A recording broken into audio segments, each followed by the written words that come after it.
Hey guys, what's up? Welcome back to the channel. It's Cynicalex, and guys, I am so freaking hyped about this new patch. I've been waiting all day to talk to you guys about it. I finally have a time to sit down with you guys and go through it step by step. So here we go. Waste no time at all, guys. We have new characters. Yes, indeed. Now, I only have one of them unlocked, but she is a beauty. Sharon frickin' Rogers. Oh man, the gameplay videos that I'm seeing, guys, the mega rank up tickets and the tier 2 tickets that are being used on her, and the damage that I'm seeing, this character looks like she's gonna be probably the best, if not the top 2 or top 3 blast characters in the game straight away. Hugely tanky, great DPS, looks cool, flashy abilities, iframes. You know, she's the only thing she's missing is a native heal, which is like would basically make her like a Black Order character. She is amazing, guys. I cannot say enough about this character. All the graphics look amazing. I gotta give it to Netmarble. They went a different way with this than just introducing typical characters and introducing canon characters, and I love what the team did. The artists and stuff like that, man, it's crazy. Sin, I don't have her unlocked. From what I've seen in the skill previews, it's a bit disappointing, to be honest. I was hoping that Sin would be kind of the yin to Sharon Rogers' yang, but she's more like the nothing. I don't even have words. She honestly, to me, she feels like a poor woman's version of Elsa, or Elsa without the uniform. Her skills have movement, that's cool, and she's a speed character who has guns and seems like she deals pretty decent damage, but she doesn't really have iframes. She has a bunch of like semi iframes or smi frames, if you want to be an ass like me and say that. So yeah, her character just doesn't have anything to make her really that unique, which is kind of sad because yeah, Sharon Rogers is overpowered, but she's also hella unique. You know, she looks like a combat character. She has a huge lance, but then she's blast, and she's got this shield, and she does these jumps, and she leaves this giant, Captain America insignia on the ground when she does her 5-star attack. It's badass. And Sin, honestly, I think they just should have spent more time on her. She feels like she was rushed. So I'm a bit disappointed about that.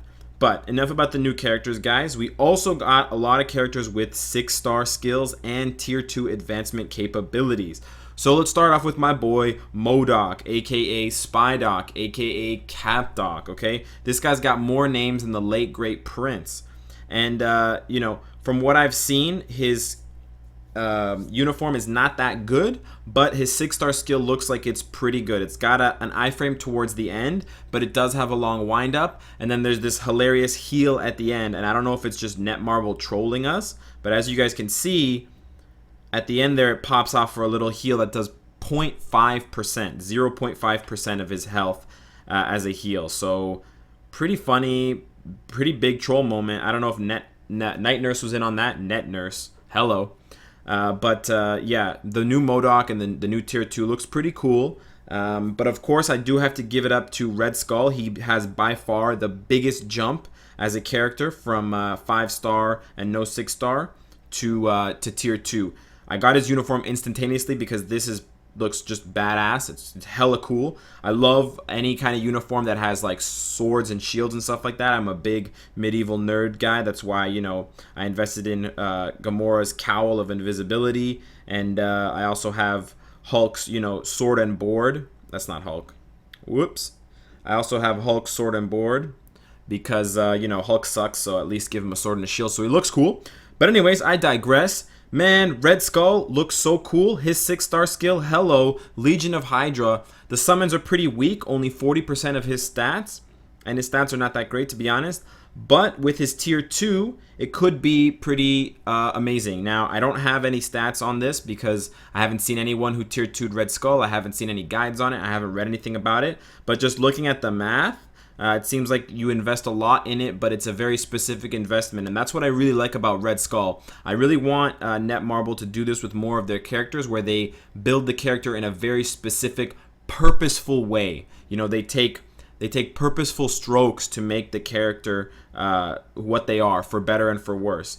And, you know, I have to give it up to the people on Reddit because they have been complaining that a lot of the other tier 2 advancements are really boring and bland and mundane. Take, for example, Crossbones. His tier 2 advancement, 10% guaranteed dodge, 35% crit damage.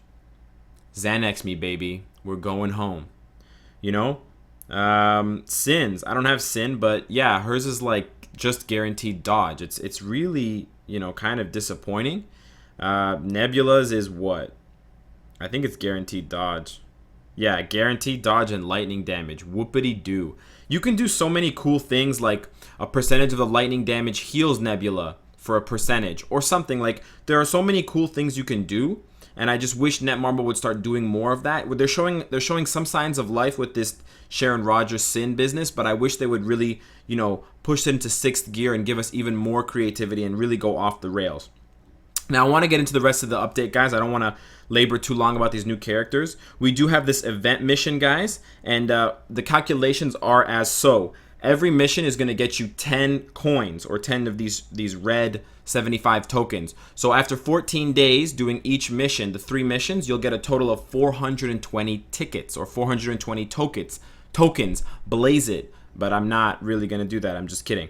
Anyways, those 400 tickets should be put towards the Tier 2 Advancement ticket package. You'll be left over with 20, which you can spend on some chests or some custom gear or some biometrics for Sharon Carter. Now, for new players, there is a bit of a debate, at least in my mind, about whether it's better to go for the Tier 2 ticket or the 6-star ticket and other things. Because when I look at it, when I look at all the characters, there's really not any one character that jumps out at me as a character who, when you tier 2 them, they're instantly world boss viable, whereas they weren't before. And the characters who do jump out at me as being world boss carriers when they're tier 2, like Moon Knight and stuff like that, those bios are so hard to get for new players. There's no way they're going to have a Moon Knight that's ready. And what I mean by ready is, you know, just as a notice to you guys, this tier 2 advancement ticket does not tier 2 any 6-star character. In order to use this ticket, the character has to be fully mastered. That means all red stars. They need to have all 20 on their gears, and they need to be like level 60 and all that stuff. So they need to be maxed out before you can do this. All this ticket does is saves you the black antimatter materials, the diversity stones, and the gold, and the Nord stones, and the bios. That's all it saves you guys. So it is, I mean, that's all it saves you. That's not really the reality. It saves you a crap ton. But for new players who can't even achieve a 6-star fully maxed character to begin with, it might not be that useful. Now, if you're a character who's in this game for the long run, but you're new, I would still pick this up and save it for a character like Kingpin, save it for a character like Loki, who you will max out first anyways, and you'll have kind of sitting in reserve waiting for that ticket to be used. It can be kind of painful, and you might end up using it, you know, before then on a character like Groot, who is actually the first one that comes to my mind as the best one for new players, and the one that I might use my tier 2 advancement ticket on. But just keep that in mind, guys, and maybe mull over the decision a little bit. You don't have to spend your tokens now, obviously, even when you get to 300 or 200 or whatever. Just hang on to them, but make sure you spend them before the last day. Otherwise, yeah, you'll lose them, and then you'll have to sell them for gold, and you'll be really sad. Thank you for the Dimension Rift. Now, you got to do these missions, guys. I cleared the first 2, but I left the last one to show you guys what it's like, and here we go. These missions are good because they're really fast, and there's no tricks. The last event that we had was the anniversary event, and you had to wait until the boss spawned all of the mobs in order to get the maximum number of tokens. That's not the case here. You can go ham sandwich, you can go, you know, mozzarella cheese sandwich, you can go pastrami and cheese. You can just kill these guys as fast as you want, as fast as you can is probably the best bet, because there are no mobs waiting to spawn that will drop additional tokens. What you kill is what is going to drop all the stuff, and everyone is reporting that you get a flat 10 tokens per level clear. So there's no kind of trickery, there's no RNG. It's really nice. They're being very transparent with the rewards. You do the work and you get the bonus. You can miss up to 2 level clears in total. So, you know, one on one day, one on another day, or two on one day. But if you miss more than two, sorry to say, you will not be getting the ticket. So there we go, guys. I cleared it in like under a minute. I got a crap ton of gold, man. 230,000 gold. All right, chill. And you also get some first clear rewards for doing this. So as you can see, you will be able to get, I believe, a 4-star Sharon Carter just by doing these missions. So you can, so you know, ideally, what veteran players will do is they'll clear all of this for 14 days. They'll get the tier 2 ticket. They'll buy one other thing from the shop, and they'll still have a 4-star Sharon Rogers at the end of the day if they don't use any other things on her. I myself, guys, I want to show you. I'm going to use my mega rank up ticket on her right now. I've been itching to do this since she came out, and I'm really confident in my investment. So here we go, guys. This could be a hint of things to come, videos to come, but I think that she's going to turn out to be a character that may need some rebalancing because it seems like she's just kind of broken right now. I'm seeing videos of her clearing world boss. I mean, it's super giant. It's not Thanos or anything, but I see videos of her clearing world boss at level 51. That, honestly, guys, that should not be happening. So, you know, that's something they might have to look into. Let's get into the rest of the update here, guys. They did upgrade the lab, as I suspected and as many were hoping for. The antimatter generator is the same. The warp device is basically the same, except you can use tier 2 characters now. As you can see, I sent both Ronan and Ant-Man out for some unfriendly fire. But the only other quality of life update for this thing is you can press this blue button, all missions complete. And wow, you get all of your stuff at the same time. I've actually never seen this screen before, so it's pretty cool. Wow, double Electra, holla. Here we go. These could be kind of hilarious if you get a string of like 5 of the same one. I got 2 Angela, 2 Elsa, and 3 Elsa. Anyways, yeah, not much to say there. The big change here, guys, the granddaddy change is the item shop. They are now selling dimension debris. Give me that. And they are selling some other stuff. I mean, they're selling like the general stuff. They're also selling Nordstones, guys. But the best one by far is a dimension debris and the clear tickets. I think it's bugged right now and we haven't seen clear tickets, or they're ultra rare like a shiny Gyarados. But yeah, definitely if you have the cash flow, pick this dimension debris up. It's great investment, guys. The amount of dimension debris you get per energy, the money you spend here, the gold is really well equatable. So it's an excellent investment anytime you see them. And so I actually upgraded my item shop from like level 6, level 7 today to level 9 because I want more opportunities to get more debris, upgrade my character's gear. They also worked around the converter a little bit. They kind of changed it. I'm still disappointed with what they did because they didn't get rid of the fact that the bios you get are random. And you're also like trading in 2 for 1, which is a negative value, a negative synergy with the world boss characters, because the Black Order characters, because they need bios to level up. So you're also sacrificing their levels for this. I like that they included more characters. Before, we were missing a lot of the characters from the game in these conversions, so they did add even the rare ones like Moon Knight and Camilla Khan. But honestly, there's more characters now, so there's a less chance that you get the one that you want, and it's random, so it's still kind of a crapshoot, and I wouldn't honestly recommend it. The Nordstone is much better. You know exactly what you're getting, and yeah, you're trading 2 for 1, but for most people, they have way too many universal stones and not enough of the other ones. So I would definitely be using this in the future, and you know, new players could use it as well. But I wouldn't upgrade your converter past level like 1, 2, 3, 4. 4 is honestly too much, but this was back in the day when I used it. So, but that's that. Kudos to Netmarble for changing that. I am kind of impressed with that. As far as uniforms go, guys, I'm pretty disappointed with this one. It kind of sucks. In the skill preview, there's really nothing much to it. Yeah, he does a cute little shield throw, but get that shit out of here. I just think it's garbage. It's kind of a waste of time. Same thing with this one. Honestly, nothing special. And you don't summon Captain America. What's going on? Like, pointless. War Journal. Garbage. Recycling bin journal. All speed 15%. I have this uniform. All physical attack 10%. Would you rather take 10% DPS or 15% speed? I'm not trying to win a marathon here, guys. This is not the Olympics. Thank you for the Dimension Rift. I don't know what Netmarble was thinking with this uniform. It looks cool, and it's got the big Punisher logo in the middle, which is classic. I'm a 90s kid. But yeah, the rest of it, disappointing. I don't know. And then this one, I have gripes with this, guys, because this is the uniform or lack of uniform that he was released with. And I understand Crossbones was released with Civil War, but this uniform is so much worse and looks a lot stupider in my mind. He looks like a generic thug in this uniform, and now he looks like a badass here. So what I would have wished they would have done is they would have opened or released Crossbones with this uniform and then had this one be available. Now I know that wouldn't fit with the movie and people would be confused seeing Crossbones in the game, but he looks different than his movie counterpart. I understand, but I just feel a little bit disappointed now for people who invested in Crossbones. He at least looked cool with this outfit on. Now he looks like a jackass. Okay, he looks like he's gonna try to, steal my radio from my car when I'm out getting a coffee.